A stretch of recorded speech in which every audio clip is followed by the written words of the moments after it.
preserved my youth. Not only did it capture my goals, it told me the truth. Conversate for a few, cause in a few. I let them know we missing you. The love is unconditional. Wave your hands, what's the land if we family? We got a world premiere right here, now get lost. So off we go, let the trumpets blow. And hold on, because the driver of the mission is a pro.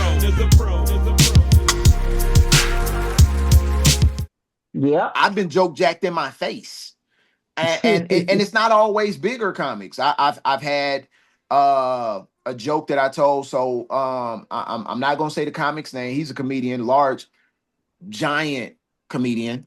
And I remember Does he wear hats? does He wear fedoras? No. Does he wear suits with a bunch of buttons? No, you no. petty. I do know somebody who knows that comic that you're talking about. No, this one, I'll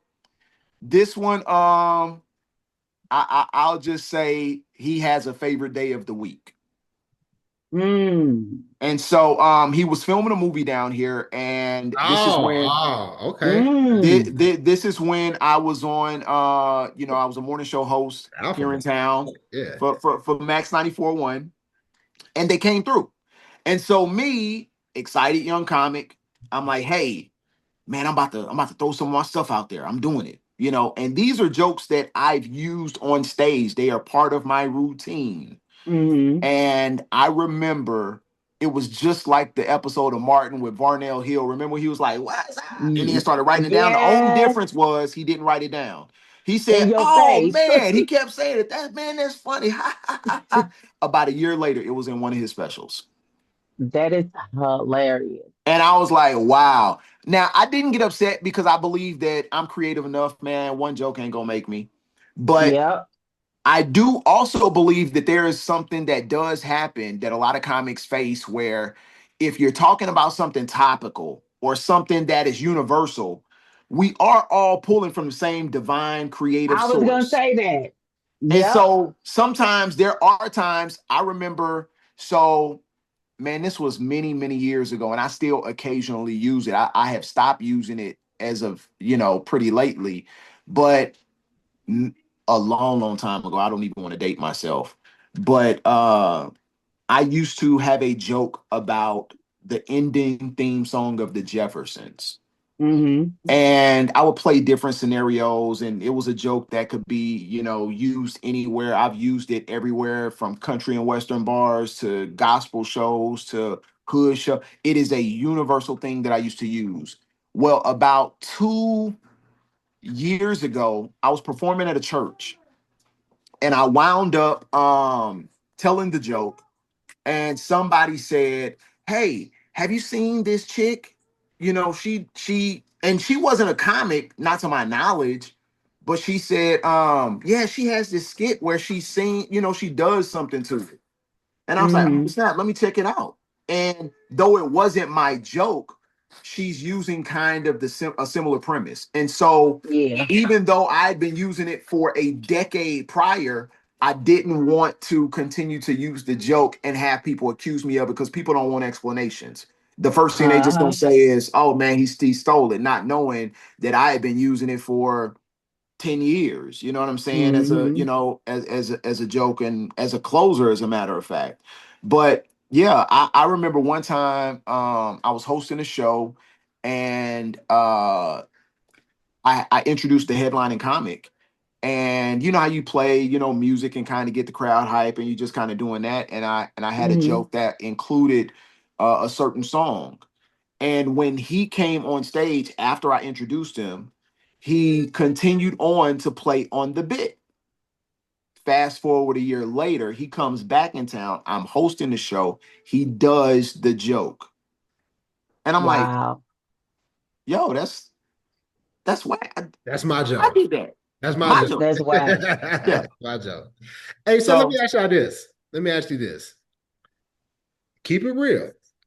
All right? We keep it 100% real. Have you ever bombed? Oh, yeah.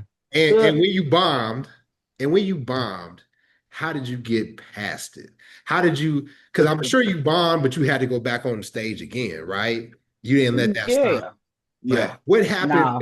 so do you remember the first time that you bombed and did you want to quit and what kept you going?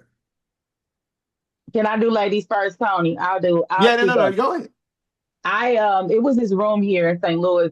Jesse Taylor is a huge comic here in St. Louis. He has a big room, and I'm talking about 1,200 people or so, probably 1,500 or more every Sunday. And I started at in a real like a comedy club where you have to do the Mhm. 5, 7, 10. Everything is boom. Well, when you do these other places and stuff, it's not the same. Yeah, It's not in the same order or the same format. discipline. Yeah. Yeah, and I would come out with my little boom, boom, boom, bam, and I had my little closing joke that was always boom. And this one time, the energy just was off. I wasn't feeling good. I don't know what it was, but I literally was bombing. And the worst noise, the worst sound that any comic can hear is silence. Unless you're setting up a joke, and it's not always, you're not gonna always have people falling all out while you're Right. setting up a joke. Dave Chappelle will show you that he's setting it up, he's telling the story. People are listening and following. But when you hear that silence and not a chuckle, and you got your little few friends in the front of your mom up there trying to clap and get it, baby, that's the worst feeling in the world. Do you stop? No. But it's hard. It's hard to get like, oh, I got to come back and do this again or whatever. But when you have that feeling, you just look back and say, what did I do wrong? And I knew what it was. My timing was everything that I was supposed to do was just completely what I wasn't used to doing. And it was just off that for whatever reason that day. It was bad. So So go ahead. yeah, Go ahead, Tony. I'll say this. The reason I'm laughing is because when you talked about that silence, it's nothing like that silence on something that you thought was Woo! gonna kill. Something Phew. that may have worked in the past. You say something Or and even that's something you used to. You used so to it yes, being funny. and I mean you like, wait a second. I'll say this. You talk about having your family out there. Ain't nothing worse than having your family there. And I remember one time my aunt was in a show, and this is early on in my career. She said, and this was bad. This was it was bad. And I remember she came and she said, "Boy, you sure looked like a comedian up there." And I was like, Hey, hey, I hey, said, hey, "Oh, I just your aunties, they know how to yeah, like insult you with a compliment. well, yeah, Cause yeah." I remember seeing one of my old aunties, and I had this big girl that I was dating at the time, and she was like, "Well, y'all look happy," and I was like, "She just called us fat." Look, I was We like, "Oh, gotta I look like one. I just ain't sound funny like one, sound like right?" one. And so, but no, I think and I don't want to, I don't want to jinx myself, but I think I changed my perspective some years ago where I stopped coming up on stage trying to please them. And I took the power out of the crowd's hands.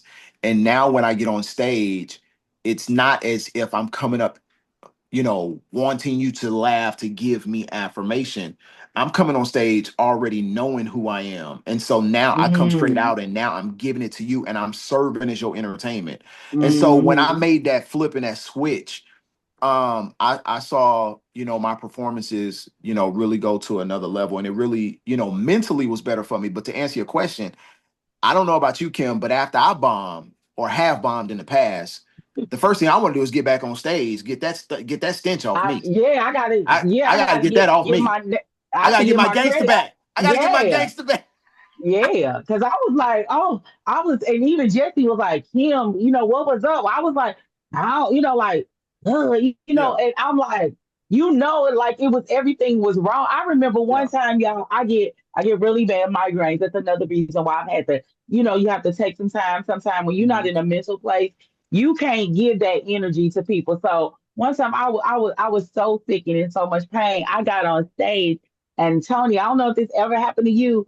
I forgot my own jokes, and I've written every last one of my jokes, right? I forgot my own jokes that I've been doing for like two Mhm. years straight, consistently. We was have to perform 5 times a week at the House Mhm. of Comedy. And I'm like, how, and that's how I had told the promoter earlier that day, I'm sick, I cannot. And he, no, come on, like, hyping me up, lying to me like my name really got all these people out. When we got there, it was none of that. I was so pissed, and when I say I literally had to like halt the show, pick up my phone, and look at my first joke to get and Yeah. I was so that was even worse to me than bombing. I rather had bomb because I knew all my jokes and they just was Mhm. off than to get up there and forget and you can't remember your own jokes. Like Yeah. that's crazy. Yeah. So have you You're not ever reading a teleprompter, so